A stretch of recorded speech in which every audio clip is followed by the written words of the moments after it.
कांग्रेस के नेता प्रतिपक्ष के नाम हाईकमान डालने तय करे जाए। हाल ही में विधानसभा चुनाव में कांग्रेस ला बहुत भारी पराजय मिले के बाद अब विपक्ष में बैठने वाला कांग्रेस के नेता प्रतिपक्ष के चुनाव करे पर काली पार्टी के कार्यालय में बैठक हुई।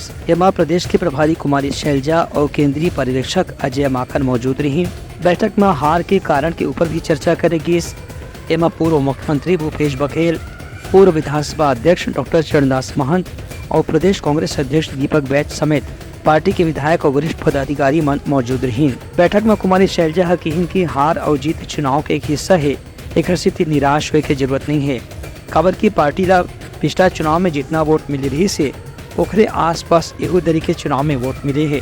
एक मतलब जनता अभी भी कांग्रेस ला पसंद करत है। सीट के अंतर के स्थिति यहाँ ऐसी स्थिति बने है कि भाजपा ला सरकार बनाए के मौका मिले है। जहाँ तक नेता प्रतिपक्ष चुनाव की बात है तो पार्टी के वरिष्ठ नेता मन ऐसे संकेत करीन है कि जल्दी ही दिल्ली में केंद्रीय नेतृत्व और पार्टी हाईकमान के बीच में चर्चा हो ही ओखर बाद छत्तीसगढ़ में नेता प्रतिपक्ष के नाम की घोषणा करे जाही।